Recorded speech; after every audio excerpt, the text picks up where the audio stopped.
Joker की पाठशाला में आपका स्वागत है। तो हमने अपने नए इस चैनल पे एक नया सेगमेंट शुरू किया है जिसमें हम पुरानी जो मूवीज़ होती हैं उनका रिव्यू करते हैं। हमारे चैनल पे अब लेटेस्ट में जो रिलीज़ होती हैं मूवीज़, बॉलीवुड मूवीज़ या हॉलीवुड मूवीज़ या वेब सीरीज़ उनका रिव्यू तो हम देते ही हैं। लेकिन अब हम शुरू कर रहे हैं कि जो आज से कुछ साल पहले आई थी मूवीज़ उनका रिव्यू। अभी कुछ दिन पहले मैंने इम्तिहान मूवी का रिव्यू किया था। तो आज हम जिस मूवी का रिव्यू करने जा रहे हैं वो है हॉन्टेड 3D जो 2011 में आई थी। हिंदी मूवी है। एक सुपरनैचुरल हॉरर मूवी है जैसे कि आपको पता है। एक्चुअली इस मूवी का मुझे ख्याल इसलिए आया कि अभी ऐसा था कि 6 फरवरी को इसका एक सीक्वल है वो रिलीज होना था बट हो नहीं पाया, कुछ रीजन होंगे उनके। तो इससे पहले मैंने रिविजिट करने के लिए ये मूवी देखी थी। मैंने कहा काफ़ी साल हो गए थे, ऑलमोस्ट 14-15 साल। तो मैंने जब ये मूवी देखी तो मुझे लगा कि इसका रिव्यू करना चाहिए। तो आज हम हॉन्टेड 3D का रिव्यू करेंगे। ये मूवी विक्रम भट्ट ने डायरेक्ट की थी। भट्ट कैम्प की मूवी है। इसमें आपको देखने को मिले थे महाअक्षय चक्रवर्ती जो कि मिथुन चक्रवर्ती के साहिबजादे हैं, टिया वाजपेयी, ये इनकी डेब्यू मूवी थी, अचनित कौर भी हैं और आरिफ सकारिया ये मेन लीड रोल में। तो अगर स्टोरी की बात करें तो इसमें जो महाअक्षय चक्रवर्ती हैं उन्होंने रेहान नाम का करेक्टर प्ले किया है, टिया वाजपेयी मीरा बनी है, अचनित कौर बनी है मालिनी और आरिफ बने हैं प्रोफेसर अय्यर। तो मूवी की जो शुरुआत होती है वो शिमला में होती है। जो रेहान होता है वो शिमला जाता है एक प्रॉपर्टी के एक प्रॉपर्टी होती है, एक घर होता है, मतलब विला होता है और उसको सेल करना होता है। तो अभी मैंने जब लास्ट कुछ दिन पहले इम्तिहान मूवी का रिव्यू किया था तो उसमें मैंने कहा था कि जो विक्रम भट्ट की जो मोस्टली मूवीज होती हैं वो जो बड़े खूबसूरत हिंदुस्तान की पहाड़ी इलाके, ऊटी हो गया, शिमला हो गया, मतलब वहाँ पे बेस्ड होती हैं। तो मैंने जैसे तब मैं भूल गया था ज्यादातर मूवीज के नाम, मैंने राज बताई थी और ये तो मैं इसको भूल गया था। हॉन्टेड 3D भी है जो शिमला में बेस्ड है। तो बात करें स्टोरी की, जैसे हम बात कर रहे थे, तो ये शिमला में जाता है रेहान। तो वहाँ पे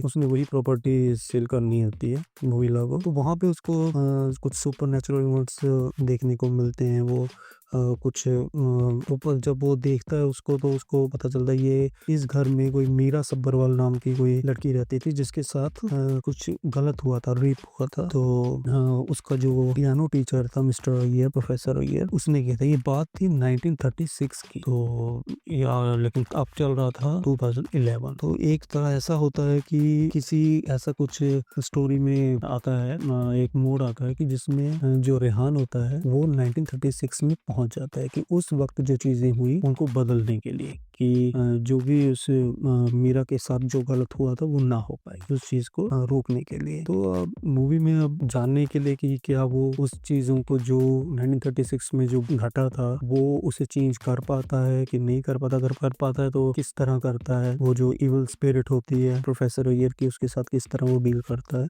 तो ये सब जानने के लिए आपको ये मूवी देखनी पड़ेगी, हॉन्टेड 3D। अगर मैं एक लाइन में कहूँ तो मुझे ये मूवी ठीक लगी। जैसे ऐसा नहीं है, एक तो स्टोरी वाइज मेन तो ये है कि स्टोरी में दम था। मूवी आपको कहीं बोर नहीं करती और मूवी में जो ट्विस्ट एंड टर्न्स थे, जैसे एक मतलब टाइम क्या हो गया, टाइम ट्रैवल ले लें, उस चीज़ का भी है कि जैसे प्रेजेंट से वो पास्ट में जाता है। तो इसको भी एक हॉरर एलिमेंट में डाल के एक अच्छी तरह पेश किया गया था। डायरेक्शन तो काफ़ी सही थी, मुझे सही लगी विक्रम भट्ट की, और एक्टिंग भी सभी ने सही की है। चाहे जो महाअक्षय चक्रवर्ती हैं वो कुछ कुछ सीन में मुझे एक उसमें डांस का सीन आता है कि वो मीरा को कहता है कि जब 1936 में पहुंचता है तो कहता है कि इस तरह का डांस होता है हमारे ज़माने में। तो लेकिन वो बहुत ही मतलब अजीब लग रहा था, पता नहीं क्यों वो सेगमेंट रखा इन्होंने उस चीज़ में इस मूवी में। खैर बाकी टिया वाजपेयी को मैंने कहा, जब देखा मैंने कहा हाँ इसको मैंने देखा था, एक 2005 में सारेगामापा आता था। तो वहाँ पे जैसे हिमेश रेशमिया हो गए, इस्माइल दरबार, ये सब थे, ये इस्माइल दरबार के घराने में थे। और तब नेम था मेरे ख्याल से ट्विंकल वाजपेयी। तो तभी मैंने कहा कि मैंने देखा हुआ है। टिया वाजपेयी की भी एक्टिंग ठीक ठाक थी। उसके बाद ज्यादा मूवीज आई नहीं इनकी, मैंने देखी है वैसे। I think so Vikram Bhatt की थी 1920 वेल रिटर्न्स मेरे ख्याल से। हाँ, उसमें भी आफ्ताब फिरदौसानी थे उनके साथ लीड रोल में। तो कुछ खास कर नहीं पाई थी इस मूवी में, ठीक लगे जिस तरह का करेक्टर था उसमें सही है। सभी ने अचनित कौर हो गए, वो उनके केयर टेकर है। 1936 में अपनी मीरा की, तो उनका रोल भी सही था। प्रोफेसर अय्यर वो एकदम अपने रोल में बिल्कुल सही लगे। म्यूज़िक इस बार मैं कहूँगा कि म्यूज़िक ठीक-ठाक था। कुछ ऐसा सॉन्ग नहीं मेरे को सुनने को जो मेरा दिल करे कि अब मैंने मूवी फिनिश कर दी, अब मैं वो ढूँढ के उसे सुनूँ।